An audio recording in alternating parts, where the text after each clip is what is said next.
Bueno, ustedes saben que el EPOC es, de alguna manera, en la parte respiratoria, una de las enfermedades que más llegan a la consulta, más llegan a la rehabilitación, más llegan a las guardias por sus reagudizaciones y lamentablemente también llegan a las unidades intensivas, ¿sí? Así que el EPOC es, de alguna manera, una de las patologías respiratorias con la que nosotros más estamos de alguna forma familiarizados con lidiar y tratar, ¿sí? Eh, para evitar que estos pacientes, ¿sí?, continúen evolucionando desfavorablemente, eso está más que claro. Entonces, el EPOC se puede ver desde dos enfoques, o mejor dicho, desde un enfoque con dos partes. La primera parte es esta que está acá, que es la que nosotros vamos a nombrar, y la segunda parte la vamos a ver en la parte de fisiología del ejercicio, a partir del cual al EPOC hay que verlo como una enfermedad no solamente pulmonar, sino también sistémica, ¿sí? Si ustedes me escuchan un poquito despacio o algo por el estilo, me avisan porque estoy con una hermosa otitis, entonces yo no me escucho tampoco del todo bien, ¿sí?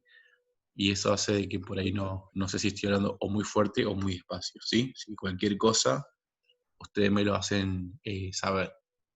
Bueno, como les iba diciendo entonces, el EPOC tiene dos puntos a destacar, un punto central y un punto periférico, ¿sí? Y conocer los puntos centrales y periféricos nos hace la comprensión de cuáles son las medidas terapéuticas más apropiadas, ¿sí? De acuerdo a, ¿sí?, la terapéutica kinésica. Vamos a tratar de conocer un poco más desde el punto de vista fisiopatológico y comprender realmente las implicancias que tenemos nosotros o qué rol jugamos nosotros, ¿sí?, dentro de la terapéutica de EPOC.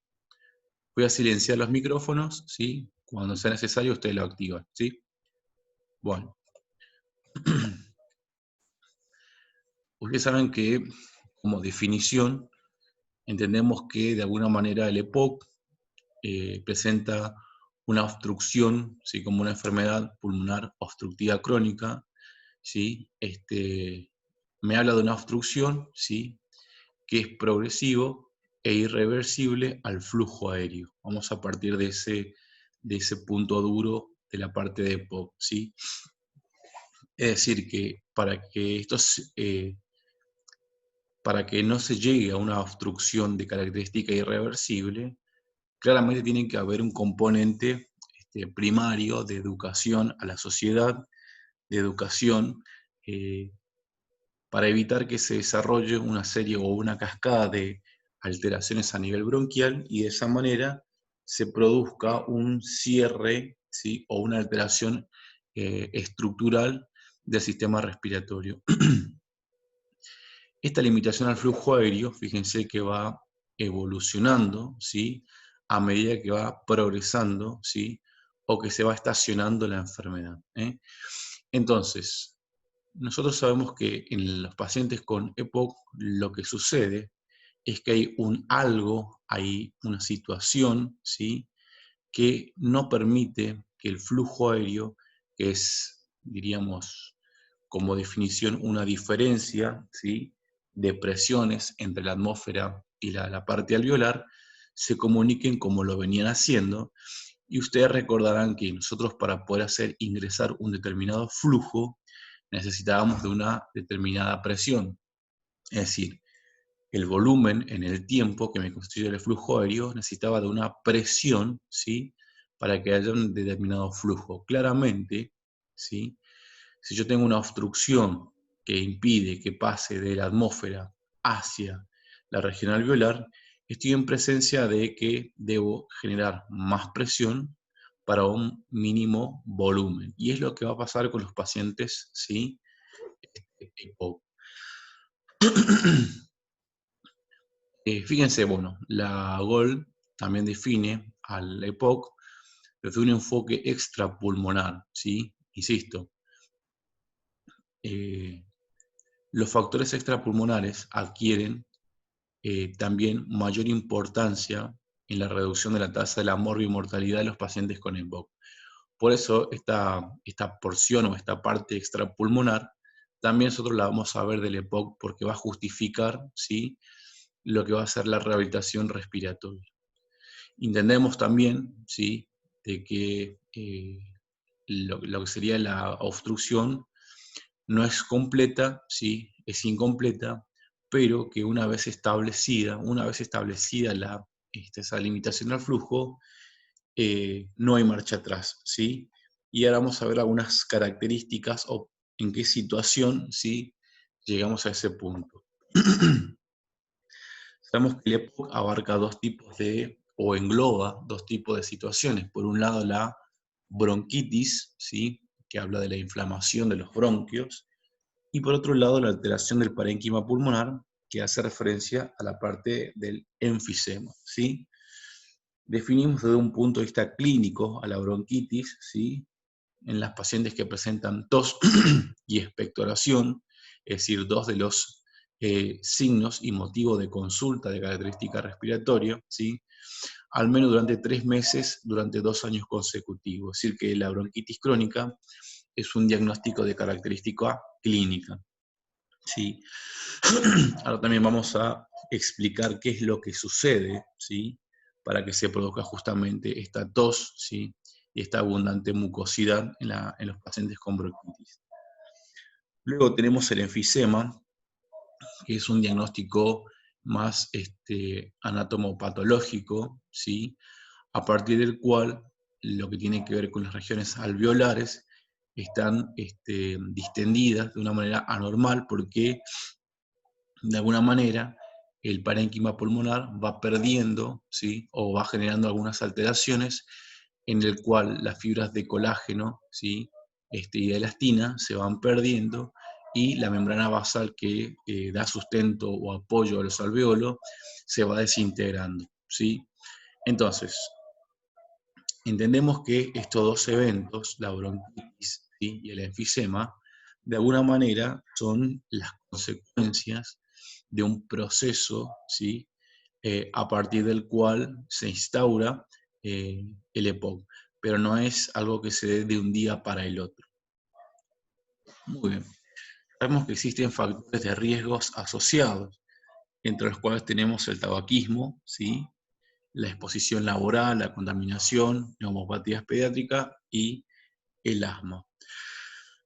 Bueno, nosotros tenemos que hacer, digamos, por así decirlo, una salvedad en la parte, ¿sí?, de lo que tiene que ver el consumo del hábito del tabaco.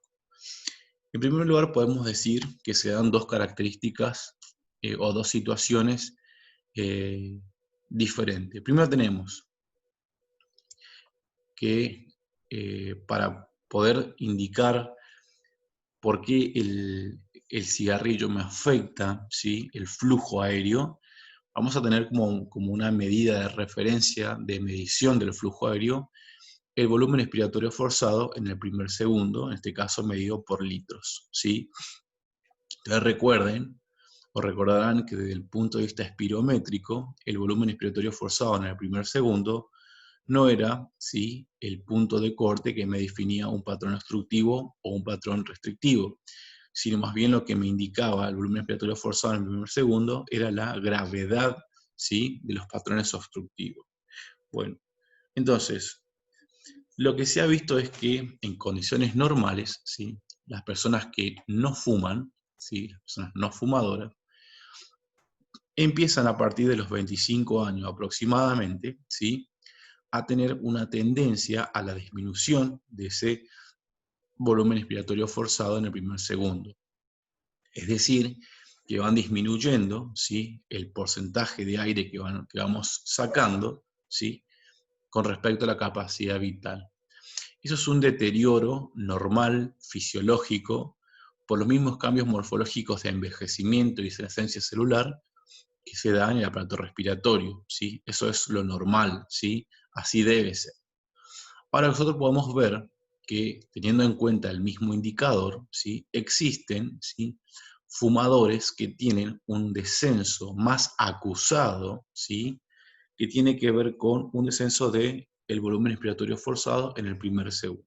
Bueno, en el caso de los no fumadores, ¿sí? Es decir, las personas que no tienen el hábito del tabaco y que por envejecimiento natural van perdiendo el volumen respiratorio forzado, se calcula que se pierde aproximadamente unos 35 mililitros, ¿sí?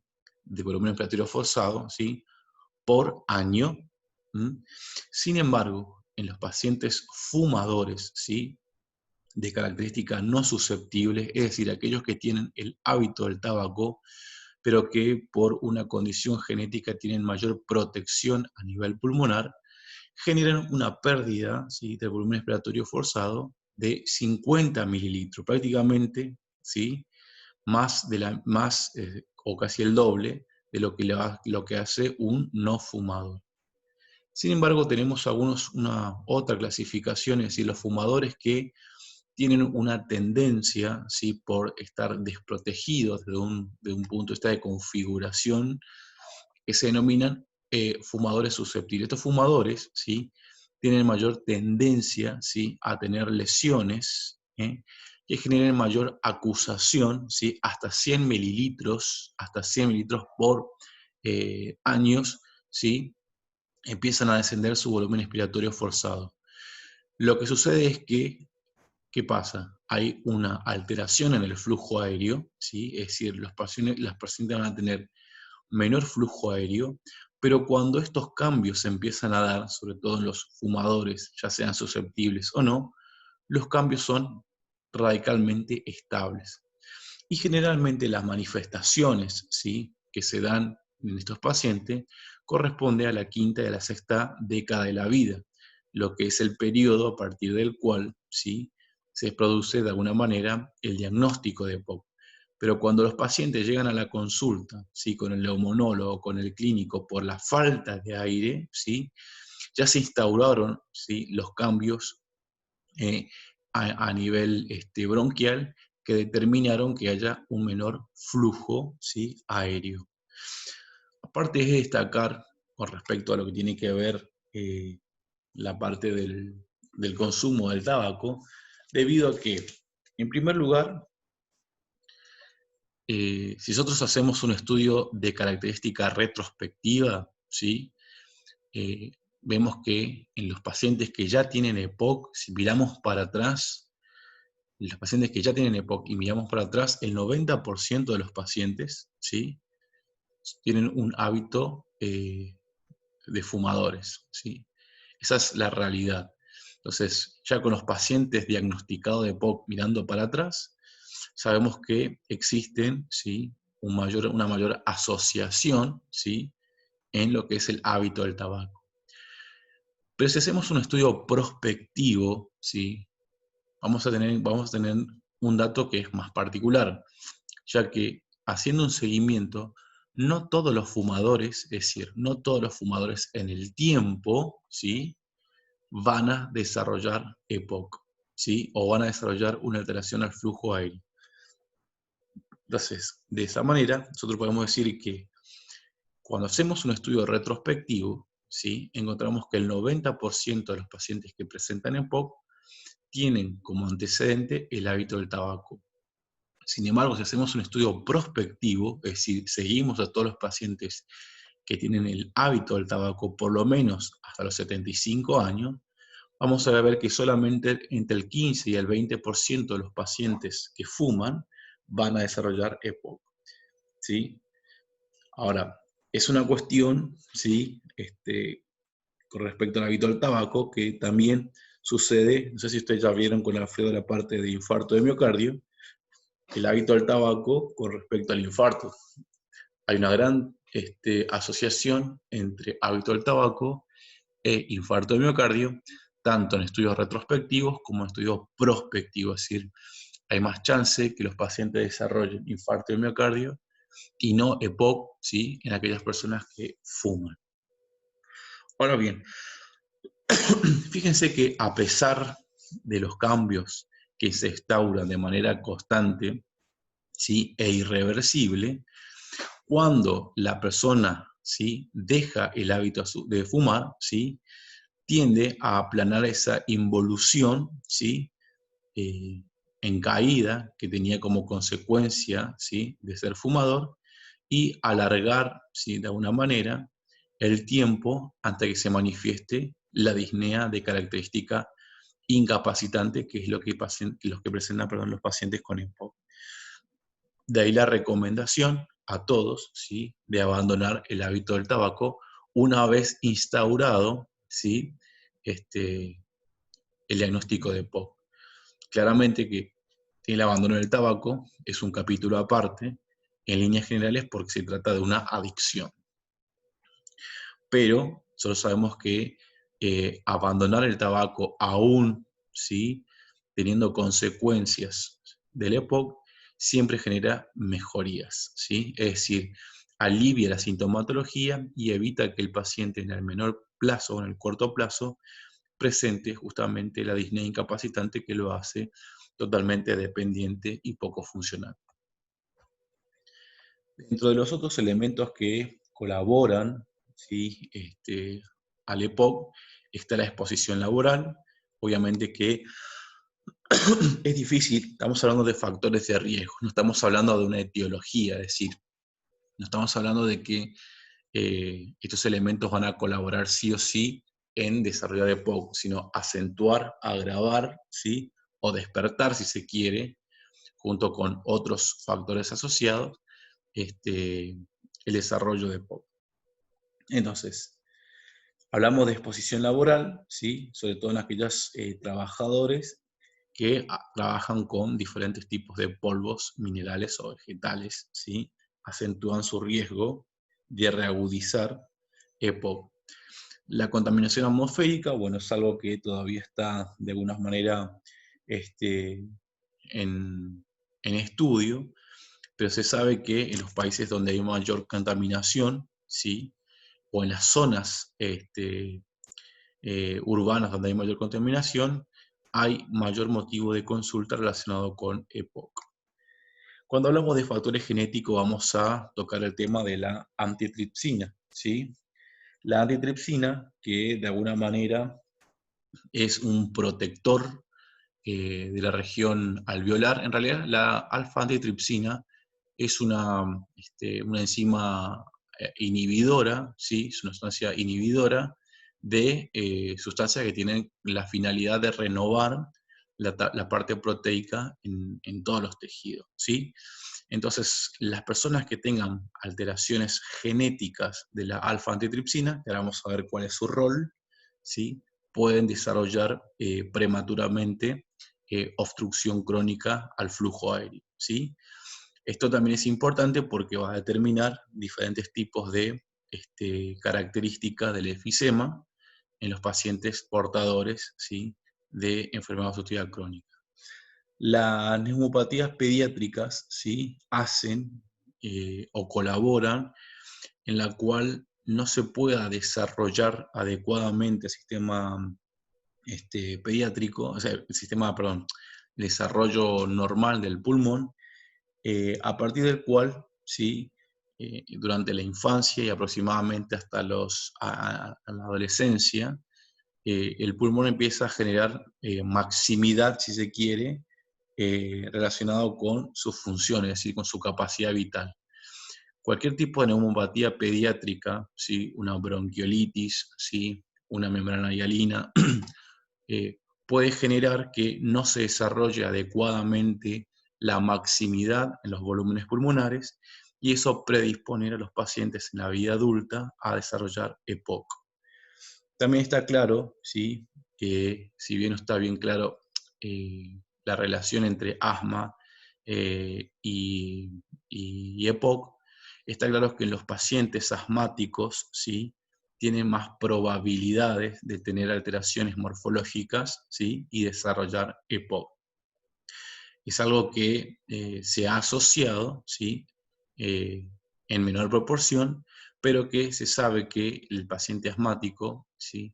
El paciente con una hiperreactividad bronquial, tiene más probabilidades de acercarse a desarrollar EPOC. Muy bien. Luego existe, ¿sí?, una especie de alteraciones que se van a producir durante el desarrollo del EPOC. ¿Por qué esto es importante que nosotros los comprendamos? Porque en función de todas las alteraciones que se puedan establecer a nivel de la anatomía, la parte respiratoria, va a justificar de alguna manera nuestra intervención. De lo contrario, nosotros vamos a estar generando una intervención que de alguna manera no va a tener ningún sustento en la fisiopatología que corresponde a la parte del EPOC. Entonces, con respecto a la parte de los bronquios, ¿sí?, nosotros podemos decir que de alguna manera lo que sucede en la parte bronquial en el EPOC es, primero que nada, que hay un proceso inflamatorio. Y acá, cuando hablamos del proceso inflamatorio, tenemos que dejar en claro que la inflamación es, ¿sí?, localizada, es decir, a nivel del sistema respiratorio, pero también la inflamación es sistémica, ¿sí?, que sería el componente extrapulmonar del EPOC, que también lo tenemos que ver nosotros. Entonces siempre hay, sobre todo, inflamación. Ya la inflamación de por sí me genera una reducción del flujo sanguíneo. Pero ¿qué pasa con esa inflamación? ¿Sí? Esa inflamación va alterando el epitelio bronquial y también me va alterando los cartílagos bronquiales, a partir del cual esos cartílagos bronquiales, ¿sí?, se empiezan a atrofiar. Ustedes recordarán, cuando hablábamos de las características anatómicas de los bronquios, que eran muy similares a la tráquea, los bronquios justamente lo que hacían era mantener una luz constante, o sea, un diámetro constante. Si en la región bronquial hay atrofia, ¿sí?, esa atrofia me determina una reducción del calibre bronquial más la inflamación. Estamos en presencia, obviamente, de factores mecánicos que de alguna manera obstruyen el flujo aéreo. Muy bien. En lo que tiene que ver con la región bronquiolar, es decir, los segmentos cercanos a la parte alveolar, ustedes recordarán que nosotros teníamos unas vías respiratorias, habíamos hablado, ¿sí?, que teníamos de pequeño calibre y de gran calibre, y solo decíamos que la resistencia pulmonar, es decir, la resistencia al flujo aéreo en condiciones normales, ¿sí?, estaba dada por las vías aéreas de mayor calibre, no la de menor calibre. Sin embargo, en condiciones patológicas, las vías aéreas pequeñas iban a generar mayor resistencia, ¿sí?, al flujo aéreo. Entonces, ¿qué es lo que va a suceder acá? ¿Sí? Lo mismo, ¿sí?, que está sucediendo a nivel bronquiolar, pero en segmentos, ¿sí?, donde no hay cartílagos, sino más bien hay una gran musculatura lisa. Y la musculatura lisa de los bronquiolos son los que mantienen la luz, ¿sí?, bronquiolar. Por lo tanto, si hay inflamación, la musculatura lisa tiende a reducir mayor el diámetro y ya tenemos dos elementos, ¿sí?, que me generan obstrucción, es decir, dificultad para que yo pueda hacer ingresar aire, ¿sí?, es decir, para que pueda hacer entrar un determinado volumen de aire. Muy bien. Y llegamos a la parte, obviamente, del parénquima pulmonar, como otra de las características que pueden afectar, ¿no es cierto?, lo que tiene que ver con la estructura pulmonar, en el cual lo encontramos en el enfisema, ¿sí?, como una dilatación, una alteración, ¿sí?, en lo que tiene que ver los espacios, ¿sí?, o los alveolos propiamente dicho, ¿sí? Muy bien, ¿qué pasa ahí? Tenemos dos tipos de enfisema. Un enfisema que es centroacinar o centrolobular y uno que es panacinar o panolobular. El centroacinar o centrolobular es aquel enfisema, ¿sí?, en el cual, de alguna manera, la parte central del lobulillo se ve afectada, pero, ¿sí?, la parte periférica, es decir, la parte que da origen, a ver si tengo una foto, ahí está, la parte que da origen a las regiones alveolares está afectada, ¿sí?, está afectada, pero la parte periférica, es decir, donde se encuentran los alveoles propiamente dicho, no se mantiene afectada, ¿sí? Esto es típico de los pacientes fumadores, porque en esta zona hay una gran inflamación, ¿sí?, con alteración de la región epitelial. Muy bien. Sin embargo, tenemos el enfisema panalobular, en el cual hay una destrucción masiva tanto de los espacios centrales como de los espacios periféricos. En este caso, ¿sí?, no se debe a pacientes fumadores, sino que hay una alteración de la alfa-antitripsina. Por eso, ¿sí?, hay muchas personas que puedan desarrollar EPOC, ¿sí?, específicamente enfisema panalobular, y no tener como antecedente el hábito del tabaco, ¿sí? Muy bien. Con respecto a los vasos sanguíneos, ¿sí?, sabemos que los vasos sanguíneos también presentan musculatura lisa, ¿sí?, y que esa musculatura lisa va a producir bajo los efectos nerviosos, ¿qué cosa? Una disminución de la luz, ¿sí?, generando, aparte, como consecuencia de la respuesta del pulmón a lo que tiene que ver las diferencias de ventilación. Entonces el pulmón, ¿sí?, cuando ve que hay zonas que no están ventiladas, genera vasoconstricción en las zonas donde no hay ventilación, para tratar de generar vasodilatación en zonas donde sí hay ventilación como consecuencia normal o respuesta normal del flujo sanguíneo a nivel pulmonar. Bueno, cortamos acá y enseguida le mando el enlace para la segunda parte de